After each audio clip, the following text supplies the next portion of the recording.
শুভ সকাল বন্ধুরা, নতুন সকালে নতুন শুভেচ্ছা। উঠে সব বাসি কাজ সেরে দুই বৌদি আর আমি এখন বাজে 7:30। এখন থেকে ভিডিওটা স্টার্ট করলাম। আমাদের ননদ বৌদি সব স্নান হয়ে গেছে আর সব মাঠের থেকে আসলো। জানো তো তোমরা, তোমাদের সাথে ঠিক করে সেইভাবে কথাও বলতে পারছি না, মানে আমার শরীরটা এতই এখানে খারাপ। তা হচ্ছে আমি একটু লেটেই উঠেছি, উঠে দেখি দুই বৌদির কাজ হয়ে গেছে। উঠে তারপর আমরা তিনজনেই একসাথে স্নান টান করে এসি। তা এখন বৌদি রান্না বড় বৌদি কাজল বৌদি তো ডাকি না, রান্না বসিয়েছে। যাই ওর সাথে হাতে হাতে কাজ করি, ভিডিওটা এখান থেকে স্টার্ট করি। আর ওরা দুই বোন এখনও শুয়ে আছে, মাত্র উঠলো। বললাম বাইরে যাও ব্রাশ করো, এদিকে মিস্ত্রি কাজ করছে। মানুকে তো বেরিয়ে করি না ঘর থেকে, পরে সব বলছি, আগে যাই রান্নাবান্নাটা করে আসি, কারণ মানুকে তো 9টার মধ্যে ভাত দিতে হয়। তোমাদের সাথে কথা বলে চলে আসলাম সোজা রান্না করতে। তা বৌদি ভাত বসিয়ে দিল আর আমি সবজিগুলো কাটছিলাম। আজকে রান্না হবে উচ্ছে। আমি বললাম কি কি রান্না করব, কি রান্না হবে পরে বলছি। তা বৌদি বলছে যে এখন তো আমরা সব খেতে পারি, কিন্তু বেগুনটা যেহেতু পোকা, এর জন্য বেগুন সেরকম একটা খায় না।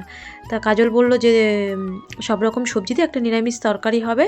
আর এদের চাষি বাড়ি, এদের কিন্তু অনেক রকমের রান্না হয়, কারণ ওদের একটু পেট ভরে খেতে হয়। আর ওরা ভাতই খায়, রাতে রুটি খায়। আর না খেলে কাজ করবে কি করে, তাই সব কিছু দিয়ে একটু আমি তরকারি কেটে দিলাম। পাট শাক হবে, আর এই পাট শাক কিন্তু আমাদের ক্ষেতের, আমাদের বলতে ছোটো কাকা পাট শাক করেছে। রাতের বেলা না ছোটো কাকা পাট শাক তুলে এনেছিল, ভোরবেলা বাজারে নিয়ে যাবে। তাই আমি বলছি কাকা তুমি পাট শাক লাগিয়েছো? বলছে হ্যাঁ, কারণ অনেক দিন তো বাড়ি আসা হয় না, কীরকম চাষ হচ্ছে এখনও পর্যন্ত মাঠের দিকেও আমার যাওয়া হয়নি, একটু অসুবিধার জন্যে, শরীরটা ভালো ছিল না, তার জন্য মাঠের দিকেও আমি যেতে পারিনি। তা কাজল চলে আসলো, আমি রান্না করতে করতে কাজল বললো দিদি তুমি ওঠো আমি রান্না করি, আর আমি ওকে কেটে কুটে দিচ্ছিলাম। তার মধ্যে রান্না করতে করতে দেখছিলাম কি মিস্ত্রিরা ঝগড়া বাঁধিয়ে দিয়েছিল। ওরা নিজেদের মধ্যে কাজ নিয়ে ঝগড়া করছিল। তাই তখন আমি এরকম রান্না করতে করতে দেখছি যে কিসের ঝগড়া হচ্ছে। যাই হোক 9টা বেজে গেছে, মানুকে তো এখন ভাত খাওয়াতে হবে। দেখো পাট শাকের গরম গরম বড়া, উচ্ছে ভাজা, আলু ভাজা, নিরামিষ তরকারি, এটা হচ্ছে সকালের খাবার। আবার দুপুরে রান্না হবে, আবার রাতে তো রান্না হবেই। চাষি বাড়ি একটু তো সেরকমই অনেক কিছুই রান্না হয় সব সময়। তা মানুকে ভাতটা খাইয়ে দিয়ে ওরা দুই বোন খেলছিল। আর ফোন নিয়ে আমি একদম ক্যামেরা করতেই পারি না, কারণ পিসি এসছে।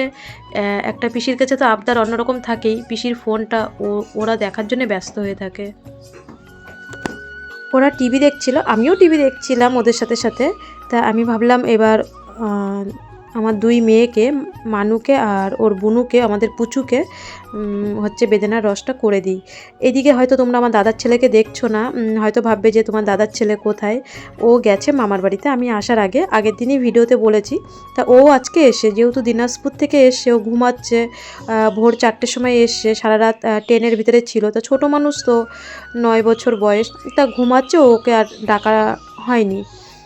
তো এইদিকে ওদেরকে খাইয়ে বেদানার রসটা করে দিয়ে আমার বৌদি হচ্ছে জামা কাপড়গুলো কেচে দিল। এটা হচ্ছে পাশের বাড়ি কাকার বাড়িতে, ওদের বাড়ি মেলতে এসেছি, কারণ আমাদের বাড়ি মিস্ত্রি কাজ করছে, এর জন্য জামা কাপড়টা সামনের পরে মেলি না, কারণ ওরা তো সবসময় যাবে। আর আমাদের প্রায় দুপুরবেলা খাওয়া দাওয়ার পরে তোমাদের সাথে আর সেরকম ভিডিও শেয়ার করা হয়নি। এটা হচ্ছে আমার কাকি বলতে আমি তোমাদেরকে আগে দেখিয়েছিলাম, আমার একটা বোনের পাশের বাড়ি কাকার মেয়ে আমার দেওরের সাথে বিয়ে হয়েছে, পিসি শাশুড়ির ছেলের সাথে, আমাদের হাসপুর বাজারে আমি যে বোনের বাড়ি হরিসেবা করতে গেছিলাম। তা কাকি আসার পরে আমাদের বাড়ি অনেকবার আমার সাথে দেখা করতে গেছে। তা কাকি বলছে কি যাস, আমি বললাম ঠিক আছে। তা দুপুরবেলা সবাই ঘুমাচ্ছে, আমি আর ঘুমাইনি, আমি সোজা চলে এসি আমাদের মোড়ের মাথায়। এখানে দেখি কাকি, আমাদের বৌদি সবাই ফুল করছে। তা কাকি বলল বস, তাই এখানে কাকি, আমি, বৌদি, বোঝোই তো। কাকি বলছে কি হ্যাঁ আমি এইভাবে বসেছি, পা লম্বা করে ভিডিও করিস না, আমি কিচ্ছু হবে না। তা কাকির সাথে একটু গল্প করে আমি সোজা চলে এসি। এটা হচ্ছে আমার দিদি, নিজের মাসির মেয়ে, দিদির হচ্ছে এখানেই বিয়ে হয়েছে। আর এই পাশেই আমাদের পুরনো বাড়িতে। তা মা দেখি এখানে ফুল করছে, বলে না মা ডাকে ডাকে খোঁজে খোঁজে চলে আসে।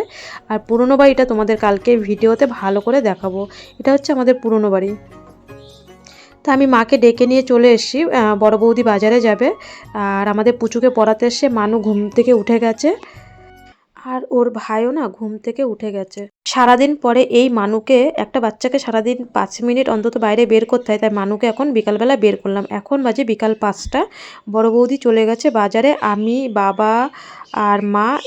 এটা যেহেতু আজকেই করা হয়েছে, আর গুড়ি গুড়ি গুড়ি গুড়ি করে না বৃষ্টি পড়ছিল। দেখো আমার বাবা না সারাদিন রাত খাটে, তো এর জন্য আমার বাবার শরীরটা এরকম হয়ে গেছে। আমার বাবা এখনও যেন বয়স আন্দাজে প্রচুর প্রচুর মাঠ বাড়ি প্রচুর খাটে। আমার শ্বশুরের থেকে দেখো আমার বাবার কিন্তু বয়স অল্প, কিন্তু আমার বাবা দিনরাত 24 ঘন্টা খেটে বয়স্ক মানে হয়ে গেছে, বলে না খাটলে যা হয়। তা মানুকে যে 5 মিনিটের জন্য বের করেছি, ওর না মাঠে যেতে চাচ্ছে। দেখো মানু কিন্তু মাঠে যেতে পারবে, কিন্তু ও 5জনের সাথে মিশতে পারবে না। বলেছে হ্যাঁ, আমি স্যারকে বলেছিলাম, স্যার ডাক্তারকে, যে ও বলছে হ্যাঁ অবশ্যই প্রাকৃতিকের সাথে মিশতে দেবে, কিন্তু মানে কারোর নিঃশ্বাস যেন ওর গায়ে না পড়ে। মানে যেমন দেখো স্কুলে গেলে আজকে তো ওর ঘরে যে ও যে সেকশানে পড়ে 137 জন, সেই প্রায় তো 100 জন তো ক্লাসে আসবে, তাদের সাথে তো ওর দেখা হবে, মিশড হবে, সেটা যেন কারোর নিঃশ্বাস না পড়ে। কিন্তু বলেছে হ্যাঁ অবশ্যই প্রাকৃতিকের সাথে মিশবে। তারপরে একটা যে খালি পায়ে হাঁটা, ও তো সেগুলো একদমই করতে পারে না, ঘরে থাকে। আর হায়দ্রাবাদে দিদি বলেছে রূপা তোমাদের পুরো মাঠ হচ্ছে ভিডিও করবে, আমি দেখব, কারণ সে একজন শহরের মানুষ, আমাদের গ্রামের কলকাতার গ্রাম দেখতে চেয়েছে। আমি পুরোটাই তোমাদের সাথে শেয়ার করেছি ভিডিও করে বলেছে। তা এদিকে দেখো এটা হচ্ছে আমাদের তো নিজেদের খ্যাত, ওরা দুই ভাই বোন শশা তুলবে আর উচ্ছে তুলবে। মানে কচি কচি আর কোনটা যে বড়, মানে কোনটা ছোট কোনটা বড় বুঝতে পারছে না। এগুলো এখনও ছোট, এগুলো মানে দেরি আছে, এগুলো তোরা এখন তুলিস না। তবু একটা একটা দুটো শশা ওর ভাই দিদির হাতে তুলে দিল। ওরা একটু দুই ভাই বোন সেলফি তুললো, শর্ট ভিডিও করলো। আর ভাই আজকেই এসছে বাড়িতে, মামার বাড়ির থেকে। তা মাঠে ওদেরকে আমি 5 মিনিটের বেশি রাখিনি, আমি সঙ্গে সঙ্গে চলে এসেছি মাঠ থেকে। এসে যত বস্তা ছিল বাবা আর আমি সব গুছালাম। আমি মাঠের সব কাজ পারি সত্যি কথা বলতে, এখন আর কি করি না। তা বড় বৌদি যেহেতু বাজারে গেছে, আসুক সবটাই তোমাদের সাথে দেখা হবে।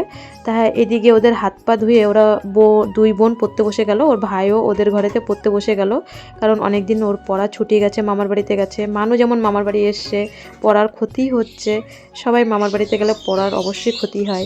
তাই আমি ভাবলাম বড় বৌদি কখন আসবে, তা আমি জামা কাপড়গুলো সব গুছিয়ে ফেললাম। আর এটা হচ্ছে আমার ছোট কাকা, তোমরা তো জানো আমাদের জয়েন্ট ফ্যামিলি। আর আমাদের সন্ধেবেলার খাবার আজকে হয়েছিল পরোটা সুজি। তা আমাদের পুচু বলছে দিদিভাই আমি না খাবো না, কারণ ও হচ্ছে কমপ্লেন খেয়েছে। এদিকে 3 ভাই বোনকে খেতে দিয়ে দিলাম খেতে। আর এই যে বড় বৌদি বাজার থেকে চলে এসছে, মা বাবার কাকা ওরা বারান্দায়, ওরা আগেই খাওয়া হয়ে গেছিলো। আমি বললাম কি কাজল আসলে তারপরে আমি খাবো। আমরা সবসময় ননদ বৌদি, তোমরা তো জানো আমি ননদ বৌদির মতন না, আমরা বান্ধবীর মতন সবসময় এক থালে নিয়ে দুজন খাই যখনই আমরা খাওয়া দাওয়া করি। বন্ধুরা আমাদের এই এখন খাওয়া দাওয়া কমপ্লিট হলো। তোমাদের সাথে আমি এখানে আসার পরে সত্যি অন ক্যামেরায় কথা বলতে পারছি না, ওটাও ক্যামেরা ধরেছে। আমার শরীর এতটাই খারাপ ছিল, হট করে এসছি, দাদা মানে এগিয়ে নিয়ে এসছে গাড়ি। আমাদের জানোই তো মানুকে তো বাসে বা অটোতে আনতে পারবো না, তা আমি হট করে কোনো রকম গুছিয়েছিলাম। বৌদি বলো, যাই বলো, বোন বলো, বান্ধবী বলো, ও গিয়ে নিয়ে এসছে। তা আমি এই নাইটিটা পরেই এসছি, একটা নাইটি এনেছি, আর নাইটি আনিও নি। মানুষ জামা প্যান্ট ওর যা যা লাগে সব গুছিয়ে এনেছি, কিন্তু আমারটাই গুছানো হয়নি সেরকমভাবে। আর দেখো পিসি বলতে পিসি, একটা পিসি 10টা না 5টা না। আমি ভিডিও করব কি, ফোনই পাই না ওদের হাতের থেকে। হ্যাঁ ওরাই ফোন দেখে, তা কি বলবো, এই যে থাক যাই, একটু একটু একটু একটু করে ক্লিপ নিই। আর মানুকে এই খাটেই রাখি, এই এখন আবার ওর মামি বিছানার চাদর ইয়ে করলো। তা আমি যারা যারা ফোন করেছো বা ফোন ধরতে পারিনি, অবশ্যই আমি তাদেরকে রিটার্ন ব্যাক ফোন করব। আর যতটা পেরেছি ফোন ধরার চেষ্টা করেছি বা মেসেজ করেছি। আর সন্ধ্যাবেলা হায়দ্রাবাদের দিদি ফোন করলো, কারণ তোমরা জানো উনি হচ্ছে মানে আমাদের বাঙালিদের খুবই ভালোবাসে। তা দিদি বলছে যে রূপা তুমি 3-4 দিন ধরে ফোন করছো না, আমি টেনশন করছিলাম, বা মেসেজ করছো না। যে দিদি আমার শরীরটা খুবই অসুস্থ, আমি কাউকে মেসেজ বা ফোন করতে পারিনি। তা দিদি হচ্ছে আমাদের পুচকু মুচকু যতগুলো আছে, মানে এই 3টের সাথে দিদি অনেক মজা করলো, আনন্দ করলো, ওদেরকে হাম্পি দিল। দিদি হচ্ছে ফোন করলো, অনেকক্ষণ কথা বললাম দিদির সাথে ওখানে একটু টাইম। আমি দিদি এই 4 দিন পরে আজকে আমি তোমাকে ফোন করলাম, বলে আমিও টেনশন করছিলাম তুমি কেন ফোন করছো না, মেসেজ করছো না। দিদি আমার শরীরটা খুব খারাপ। তো আমি তো একটা নাইটি পরে এসেছিলাম, তো এখানে আসার পরে আমি শাড়ি পরেছিলাম। আর এসেছিলাম যে আমি রাস্তায় ভিডিও করতে পারিনি, সেরকমভাবে ভিডিও করার মুহূর্তে ছিলাম না। তা কালকে বৌদি দেখো, বৌদি বলি না কিন্তু তোমাদের ক্যামেরায় বৌদি বলছি, সবসময় নাম ধরে ডাকি ওর বিয়ের আগের থেকেই। তা কাজল কালকে মেয়ের জন্য আমার জন্য জামা কাপড় কিনে এনেছে। চলো দেখি, আমি একটা এই নাইটিটা পরে এসেছি, তো একটা নাইটিতে তো হয় না, তো আবার দুটো নাইটি কিনে এনেছে। কারণ একবারে পয়লা বৈশাখ এখনই দিয়ে দিল, আর ভাগ্নিকে তো পয়লা বৈশাখ তারপর সামনে বার্থডে রয়েছে তখন তো দেবেই। তবু ওর মামি, আমরা তো 1 বছরের বেশি হয়ে গেছে এসি। তা তোমরা দেখো কেমন হয়েছে বলবে অবশ্যই। এই নাইটিটা কালকে আমি পরেছিলাম, হাতা কাটা ছিল বলে হাতা লাগানো হয়নি, এর জন্য পরিনি। কালকে ভাত খাওয়ার সময় আমি একটুখানি পরেছিলাম, তারপরে খুলে আবার শাড়ি পরেছিলাম, তার ভিডিও করিনি। তা ও বলছে কেমন হয়েছে অবশ্যই বলো। ও কিনে এনেছে, ওর পছন্দ, ওই বাজারে গিয়ে ওই কিনে এনেছে। আমি সত্যি এখানে আমি আসলে অতটা বেরোই না, ওই সব কেনাকাটি করে। দেখো এই দুটো নাইটি আমার জন্য এনেছে, কেমন হয়েছে অবশ্যই বলবে, ভালো হলেও বলবে, খারাপ হলেও বলবে। কমেন্ট বক্স তো খোলাই আছে কমেন্ট করার জন্য। এই দুটো নাইটি হাতা লাগানো হয়নি বলে তাই পরতে পারছি না, কালকেও বলেছে লাগিয়ে এনে দেবে। এখানে আমাদের একটা বৌদি লাগায়, ও বাড়িতে নেই, বাবার বাড়ি গেছে। আর এটা ওর নাইটি, ওর জন্য এনেছে। ওরটা কম, আমারগুলো দামি।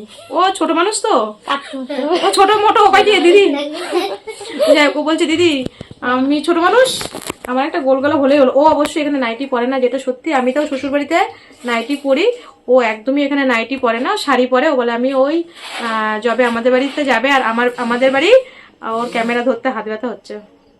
তা আমাদের বাড়ি আর ওর বাবার বাড়ি এক পাড়ার মেয়েও, তো বলছে সেই তোমাদের বাড়ি যখন যাব তখন তো নাইটি পরবো, আর ও এখানে নাইটি পরে না, যেটা সত্যি সেটাই। প্রথম থেকেই শাড়ি পরে, এখনকার যুগের মেয়ে হয়েও ও শাড়ি পরে। সত্যি বলছি, ও শাড়ি পরে, ও কোনো সময় আমাদের বাড়িতে নাইটি পরে না। বাড়ির বড় বউ, সেই সম্মানটা ও করে, যেটা করে সেটা মিথ্যা কথা বলবো না পরের মেয়ের নামে।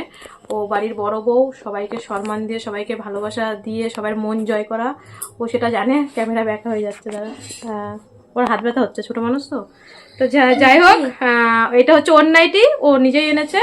আর এই দুটো আমার জন্য এনেছে, আর মানুষ জন্য একটা জামা এনেছে। ও মানুষ জামাটা কালকে ধুয়ে দিয়েছিলাম, ও পরেনি, কালকে এনেছিল বাজার থেকে সকালবেলা। আমাদের পুচুর স্কুল থেকে আসার সময় ও নিয়ে এসেছিল। ও জুতোও আনতে গেছিল, মানে একটা ভালো, ওর কি মডেলের জুতো পাইনি, ওটা খুঁজে ওই মডেলটাই ও খুঁজে পাইনি, যেই মডেল, মানে ওর কি 2 বোনের জন্য জুতো আনবে ভাবছিল। তো ও আবার এই যে আজকে বাজারে গেছিল সন্ধ্যেবেলা, আমি যখন জামা কাপড় গুছাচ্ছিলাম, ও ভাগ্নির জন্য জুতো আনতে গেছিল, কিন্তু ও সারা বাজারে ঘুরেছে, ও পায়নি। কেমন হয়েছে মানুষ জামাটা, গেঞ্জির জামা, খুব সুন্দর হয়েছে। এই দেখো, ও মানুষ জন্য দিল এটা, মানে এমনি দিয়েছে। তারপর তো আমি বলছি কি আর 20-25 দিন পরে পয়লা বৈশাখ, তখন তো দিবি, তারপরে বার্থডে বলছে, সে তখন দেখা যাবে। সে তোর বড় মামা, বড় মামি, ছোট মামি সবাই দেবে, সে আমি বললেও কি না বললেও কি। তোর জন্মের পরের থেকে তো মানে এইগুলো এসেই যাচ্ছে, এগুলো হ্যাবিট, এগুলো বলার কিছু নেই। যখনই আসে তখনই ওর মামার বাড়ির থেকে, মানে যখনই আসবে, এখন তো নাই, এইবার নাই, 1 বছরের বেশি হয়ে গেছে। 1 বছরে মানে তা না হলো তো 6 মাসে তো একবার আসা হয়। আর যে কবে আসা হবে তার কোনো ঠিক নেই, কারণ বাড়ি গিয়েই পড়াশোনা চালু হয়ে যাবে, তারপরে আবার ভ্যাকসিন কমপ্লিট হবে, তারপরে আসবো। আমার শরীরটা এতই খারাপ ছিল, তোমাদের সাথে অন ক্যামেরায় পর্যন্ত কথা বলতে পারিনি, আমি মানে চলতেই পারছিলাম না। তারপরে দাদার সঙ্গে সঙ্গে গাড়ি পাঠালো, ও গিয়ে আমাকে নিয়ে আসলো। আর আজকের দিনটা হয়তো থাকবো, কালকে থাকবো, পরশুদিন চলে যাবো। তারপরে হায়দ্রাবাদে আমার শ্বশুর ফোন করে বলছে তুই 4-5 দিন থেকে রেস্ট করে পরে আয়, কারণ বিনীতাদের বাড়ি খাওয়া দাওয়া হচ্ছে। ওদের বাড়িতে মানে খাওয়া দাওয়াটা আজকে গেল, তা ওদের বাড়িতেই খাচ্ছে বাবা, আর রিমির বাপিও বাড়িতে আছে, আমার টেনশন নেই। তাই শ্বশুরও 2 বেলাই ফোন করে বলছে যে তুই হচ্ছে 4-5 দিন থেকে হাই। তারপরে হায়দ্রাবাদের দিদিও ফোন করে বললো যে 1 বছর পরে এসছো, আর তো আবার কবে আসবে, বাড়িতে গিয়ে তো মানুষ পড়াশোনা, তা হচ্ছে তুমি থেকে আসো। আর সত্যি এখানে আসার পরে না একদম গরমও নেই, এখানে এসে বরং আমার আরো ঠান্ডা লেগে গেছে। আমাদের বাড়িতে কি গরম, আর এখানে কত সুন্দর ঠান্ডা, বেশ ভালোই লাগছে। আর একটা দিন থাকবো, তারপরে বাড়ি চলে যাবো। সবাই ভালো থেকো, সবাই সুস্থ থেকো। আর আমার মানে বৌদি দিয়েছে, বলবে ও পছন্দটা কেমন হয়েছে। মানুষ জামাটা আমার খুব পছন্দ হয়েছে, খুবই মানে ভালো লেগেছে। গেঞ্জির জামা, ও ফ্রক জামা পরে না, তো ওর মামি এটা বললো আমার পছন্দ হয়েছে, এটা নিয়ে এসছি। আমি বললাম ভালো হয়েছে, শুধু আমার পুচুর জন্যই কিছু আনিনি, ছোটোটার জন্য। তাই বললাম আমি যদি পারি পয়লা বৈশাখে দেবো, দেখি যদি পারি চেষ্টা করবো। আর আজ এই পর্যন্ত, সবাই ভালো থেকো, সবাই সুস্থ থেকো। মানও মামার বাড়ি এসে ঘরে আটকা পড়ে গেছে, মানে মোবাইল নিয়ে একটু দেখে, আর বোনকে পড়ায়। ও তোমাদের সাথে অন ক্যামেরায় কথা বলতে পারছে না অনেকদিন ধরে। বাড়ি গেলে আবার সব ঠিক হয়ে যাবে। মামা বাড়ি এসে একটু মজা করছে, মজা বলতে কি এই বুনুর সাথে, মামির সাথে, আর ভাইয়ের সাথে। ভাই তো আজকে মাত্র বাড়ি আসলো, ভাই বাড়ি ছিল না, ভাইও মামার বাড়িতে গেছিলো, ছোট মামা মামার বাড়ি, ওরা সব মামার বাড়িতে ছিল, ওরা আজকে এসছে মাত্র। যাই হোক, সবাই ভালো থেকো, সুস্থ থেকো। আজ এই পর্যন্ত, কাল কোনো ভিডিওর সাথে অবশ্যই আবার দেখা হচ্ছে। বাই বাই, টাটা মানু, টাটা করে দাও। আর তোর একটু দেখা লাস্টের সময়, এই দেখো দাঁত দেখো, সেই হাসি কিন্তু।